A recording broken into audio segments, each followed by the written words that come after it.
오늘 찬양에 있는 말씀대로 영원히 되돌아올 수 없는 1990년 한 해를 보내면서 한마디 말로 줄일 수 있다면 아멘, 아멘, 아멘일 것입니다.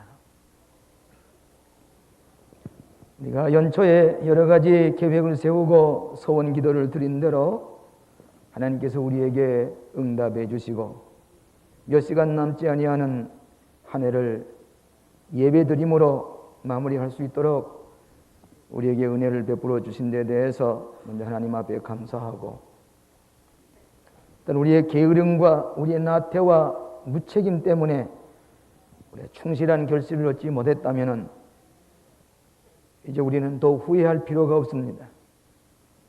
새로운 각오를 가지고 희망 가운데 1991년을 맞이해야 될 줄로 생각을 합니다.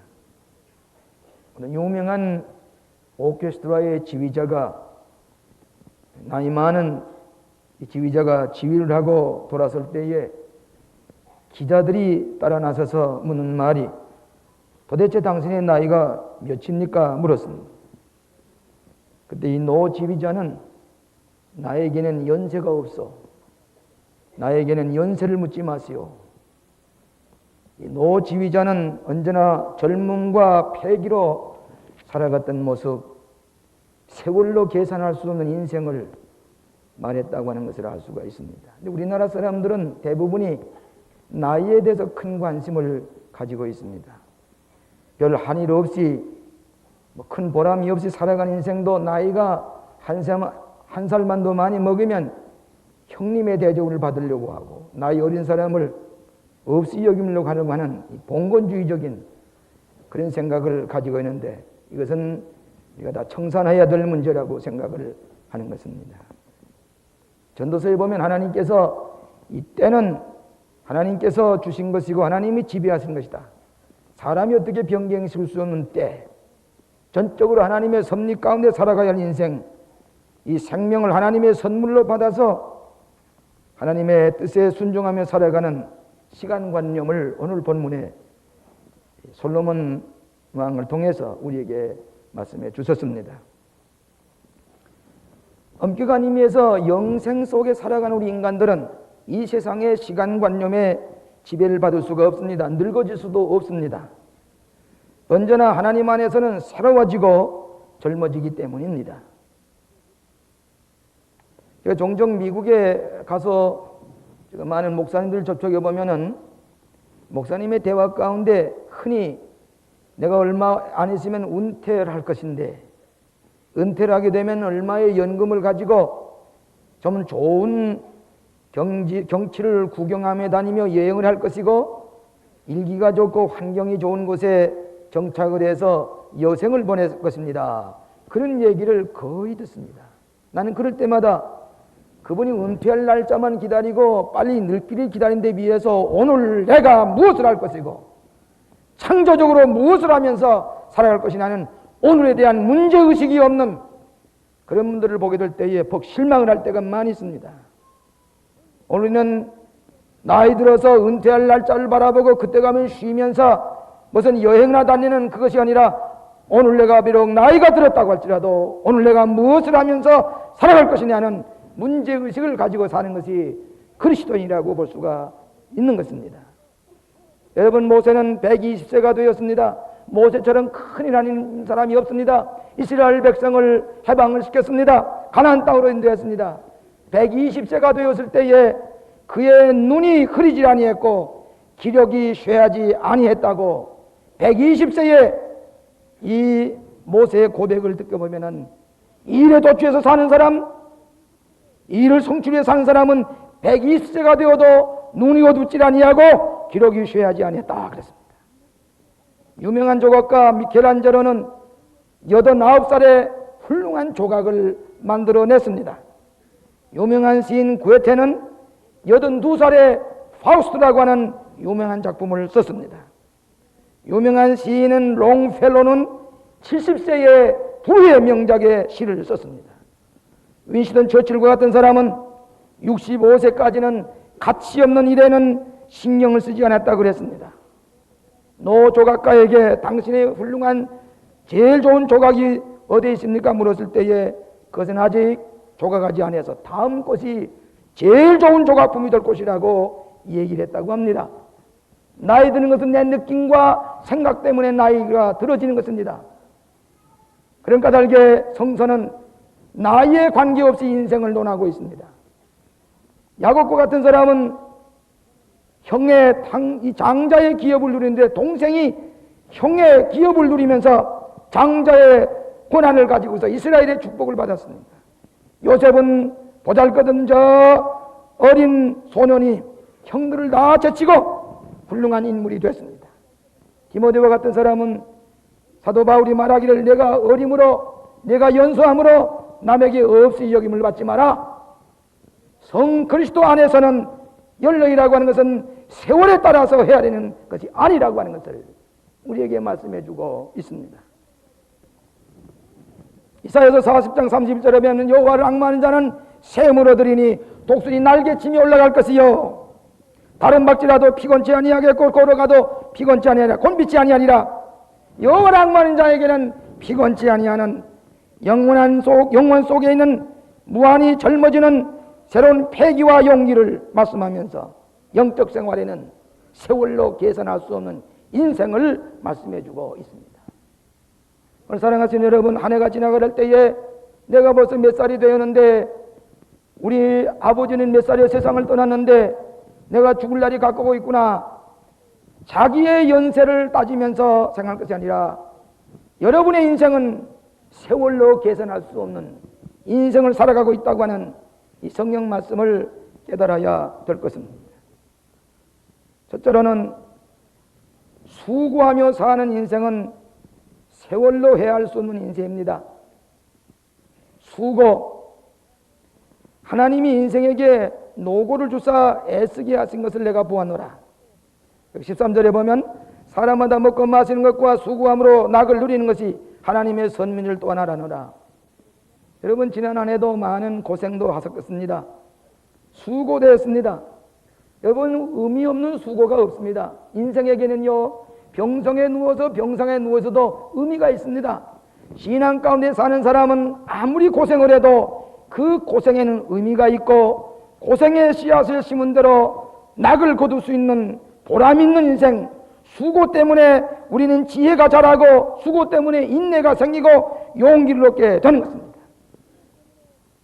오늘 현대 젊은이들에게 가장 큰 걱정은 고생하지 아니하고 노력하지 아니하고 땀 흘리지 아니하고 남이 다 해놓은 데 가서 열매만 얻으려고 하는 안락한 생각, 편리한 생각을 가지고 있는 것이 큰 폐단입니다. 내가 땀 흘려서 책임질 수 있는 노력과 수고와 고통을 달갑게 받을 수 있는, 그러면서 거기에 나오는 씨앗의 열매를 거둘 수 있는 것이, 이것이 바른 인생의 삶입니다. 고통스럽고 땀을 흘리고 수고하는 것은, 도피하며 살아가는 것은, 그것은 낙을 누릴 수가 없습니다. 인생의 참된 행복을 누릴 수가 없는 것입니다. 오늘 게으르고 안락한 가운데서, 그리고 편히 살아가는 데서는 참된 기쁨을 맛볼 수가 없는 것입니다. 저도 많은 고난과 시련, 외정 말기에서부터, 공산 지하에서부터, 6.25 동란에서부터 그 젊은 세절이 거의 고난 속에 다치면서 왜 나는 미국과 같이 그렇게 좋은 나라에 태어나고 편안하게 살지 못했는가, 그렇게 생각을 하고 때로는 내 이 삶에 대해서 어떻게 보면 원망스러울 때도 있었습니다만, 오늘 내가 생각해 보니까 그 고난 때문에, 그 역경 때문에 남이 갖지 하는 지혜와 용기와 삶의 통찰력과 하나님께 대한 하나님의 은총의 세계를 체험하게 될 때에 나도 남에게 얘기할 수 있는 그런 은총을 주신 데 대해서 나는 감사하게 생각을 하는 것입니다. 여러분, 대학 입시에 이번에 합격하신 여러분들에게는 치하를 드리고 축하를 드리고, 혹 실패했다고 할지라도 낙심하지 마시길 바랍니다. 그런 시련을 통해서 그 인격이 더 위대하게 자랄 수가 있게 되는 것입니다. 여러분, 대학 입시에 선생님들이 어려운 시험 문제를 내서 그 학생들을 고달프게 합니다. 고통을 주는 까닭은 그 고통 자체가 문제가 아니라 그런 고난과 수고를 통해서 두뇌가 발달하고 능력이 개발됨으로 말미암아 자기도 성공하고 남에게도 도움을 줄 수 있는 지혜와 능력을 개발하는 것이 고통스러운 교육의 과정입니다. 여러분 열심히 뛰고 육체적인 단련함으로 말미암아 건강을 유지하는 것처럼 오늘 정신적으로 영적으로 여러분이 수고로운 일이 있을 때에 거기에 참된 삶의 지혜를 얻게 되는 것입니다. 여러분 북한 사람들이 6.25 동란을 일으켰습니다. 순식간에 다 남한을 접고할 줄 알았는데 안 됐습니다. 그 후부터 우리 한국에 있는 젊은이들은 군 복무라고 하는 사명을 띠고 모든 젊은이들이 군대에 가서 눈이 쌓이는 추운 20-30도 영하 20-30도 내리는 호 속에서 연단을 받은 동안에 우리 한국의 청년들의 눈동자가 일본 청년들의 눈동자보다 빛이 났습니다. 부정적으로 생각하는 사람이 군사문화 운운하지만은 나는 긍정적으로 볼 때에 이 나라 젊은이들이 인내력과 참된 지혜와 강인한 그런 힘을 가지고 여러 분야에서 공헌하는 것을 나는 감사하게 생각을 합니다. 고난이라고 하는 것은 우리에게 주어진 참된 보화 속에 갇힌 지혜를 찾아내는 것입니다. 참된 기쁨은 고난 속에서 얻어져야 되는 것입니다. 저희 둘째 놈이 고려대학을 중퇴하고 저 최전망 휴전선에 가서 호 속에서 나라를 지키는데 눈이 1m, 2m 쌓인 곳에서 온몸에 기관총 탄환을 몸에다 걸르고 기관총 사수가 되어서 적지를 바라보면서 내가 이 나라의 50m를 지키고 있습니다. 신방 거기에 방문을 갔을 때에 그 호 속에 나도 이 철물 쓰고 같이 앉아서 밤을 새우고 싶은 그런 마음을 가질 때가 있습니다. 좀 편안히 쉴 곳에 후방으로 아니요. 내가 이미 군복을 입었으니 이 고통을 내가 당해야 됩니다. 절대로 나를 위해서 무슨 얘기하지 마십시오. 그 연단을 받고 난 다음에 그 군대 속의 고난이 오늘 내가 삶을 살아가는데 위대한 지혜와 통찰력과 인내를 가졌다고 자랑하는 것을 볼 수가 있습니다. 많은 사람이 잘 살기를 원하지만은 인생을 어떻게 살 것이냐 참된 지혜를 가지지 못하는 사람 많이 볼 수가 있습니다. 독일이 통일되기 전에 공산 지하의 무신론 국가인 동독의 청년이 신학을 공부하고 목회를 하게 될 때에 모든 고난을 빼앗깁니다. 잘 사는 게 무엇입니까? 재물의 모든 수입도 다 끊어집니다.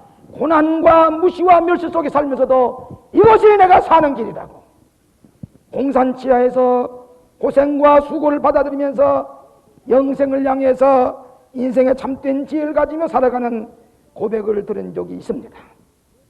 주 안에서 하는 수고가 결코 헛되지 않는다. 수고의 씨앗을 심으면 어느 때든지 거둘 때가 있는 것을 알아야 하겠습니다. 여러분 고생 많이 하셨지요? 1년 동안 지나는 동안에 쓰라리는 고통이 있을 줄 압니다. 여러분의 모든 고통은 의미가 있고 그 속에 참 지혜를 찾아내는, 그렇기 때문에 잠언서 9장 11절에 지혜로 말미암아 내 날이 많아질 것이요 내 생명의 해가 더하지리라. 고난 속에 지혜를 얻은 사람은 내 날수가 더해지고 내 해수가 더해지리라. 이 세상 세월로 헤아릴 수 없는 고난받는 인생에게 주시는 참된 지혜와 보람을 약속해 주셨습니다. 우리는 고난 속에서 세월로 헤아릴 수 없는 인생을 살아왔습니다. 앞으로 또한 그렇게 살 것입니다. 두 번째로는 최선을 다하는 인생입니다. 최선을 다해서 살아가는 사람에는 횟수로 세월로 헤아릴 수 없는 인생입니다. 사람이 살아가는 동안에 기뻐하며 선을 행하는 것보다 더 나은 것이 없는 줄 내가 아노라.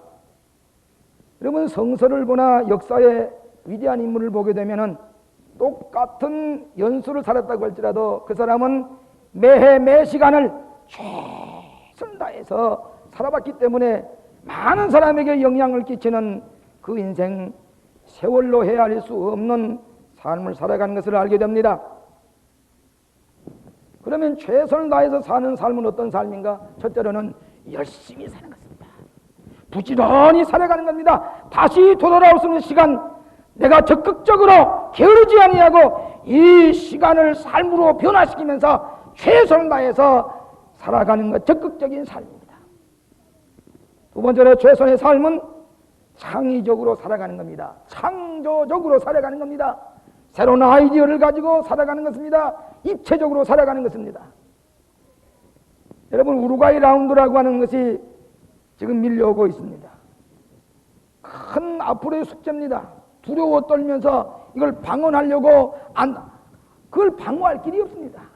이제 문제는 이 우루과이 라운드가 밀려올 때 우리가 어떻게 대처하느냐?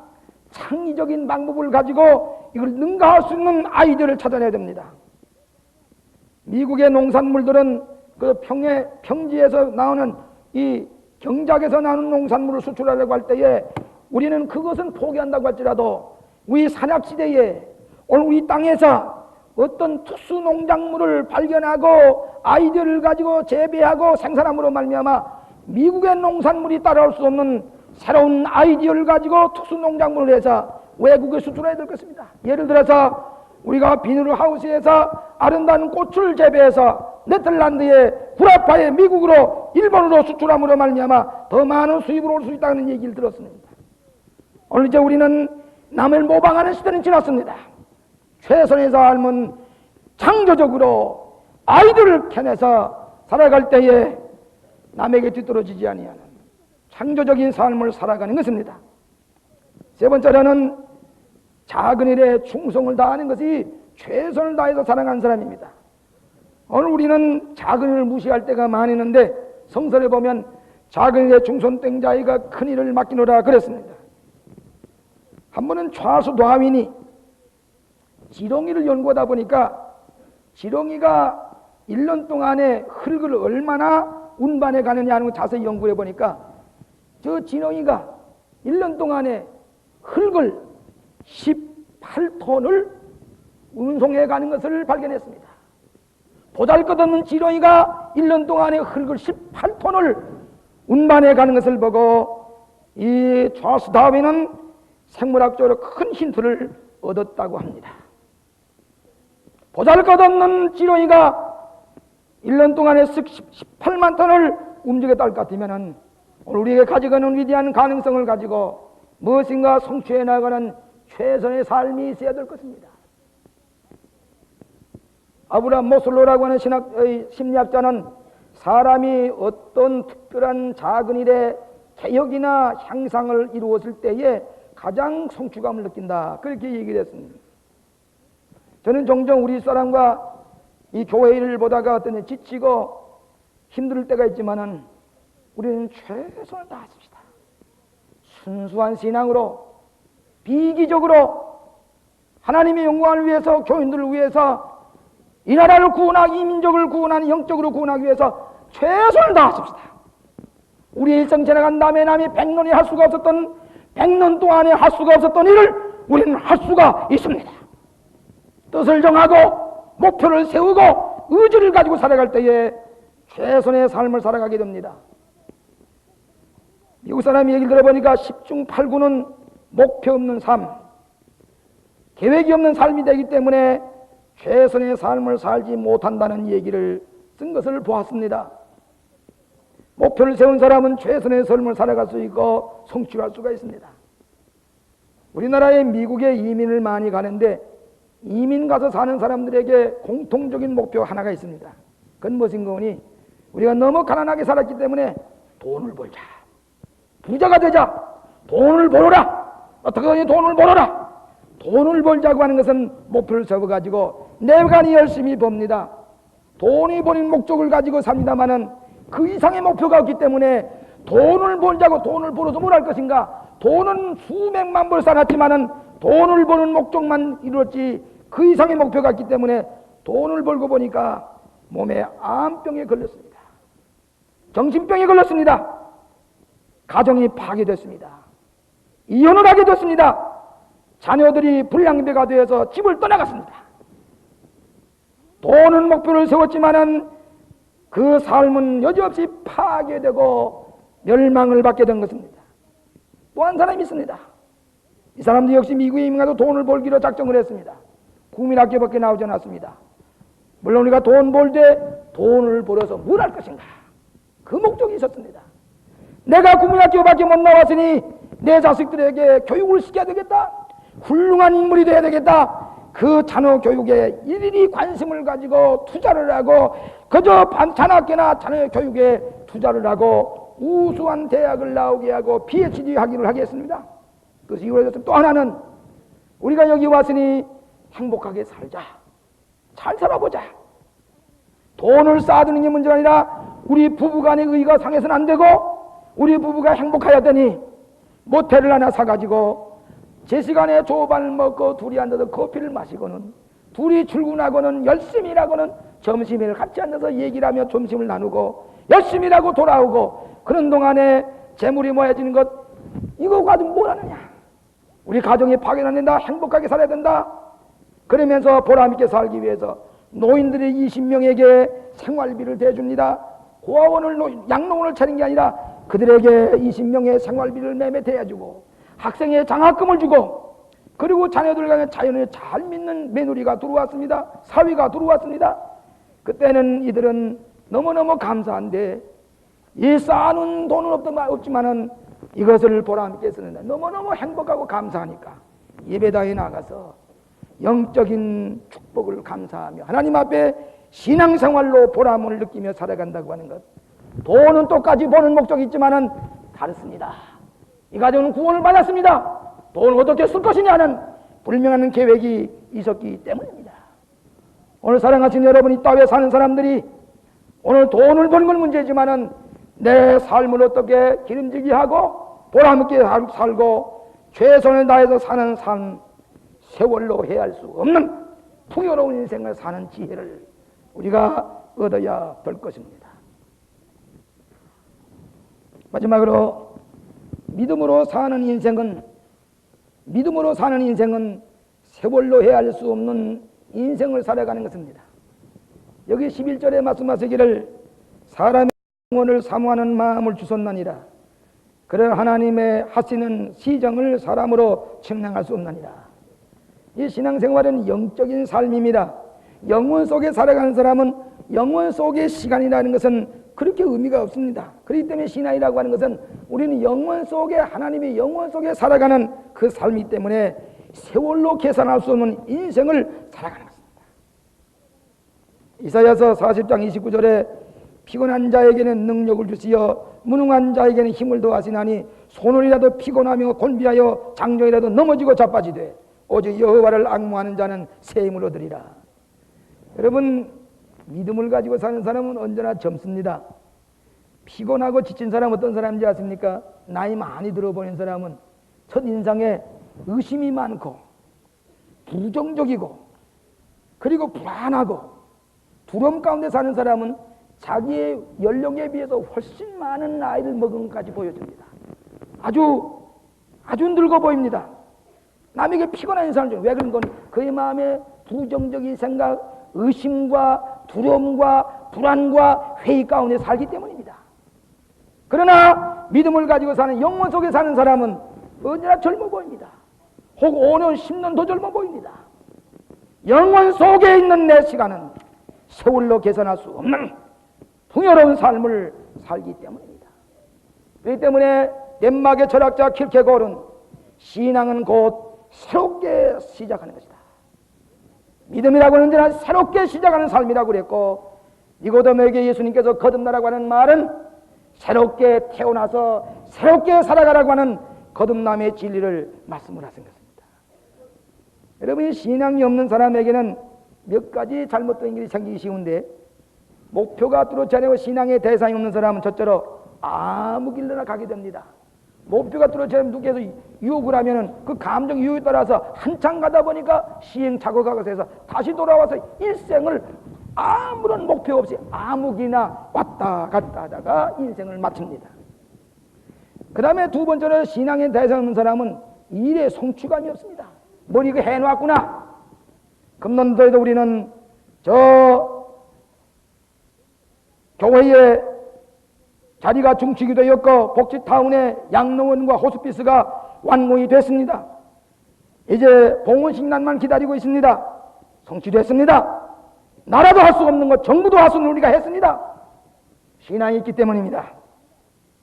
세 번째로는 일생 시간 낭비하는 사람이면, 신앙이 없는 사람은 시간을 낭비하고 탕진해 버립니다. 신앙이 없는 사람은 능력과 자원을 발휘하지 못합니다.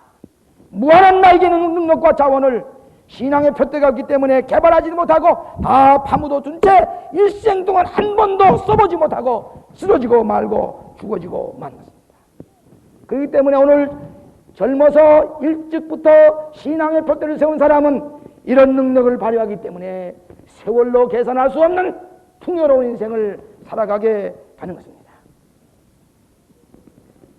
네일 카네기라고 하는 사람이 헨리 포드 자동차 왕에게, 자동차 왕 헨리가 포드가 79살 됐을 때에 그 카네기가 물었습니다. 당신 나이가 다 들었는데 근데 두려움이 없습니까? 물어보니까 79살 된 헨리 포드가 하는 말이, 아니요, 나는 하나님께 내 모든 사업을 맡기고 하나님께서 모든 것을 가장 잘 운영해 주실 것을 믿기 때문에 두려움은 내게 없습니다.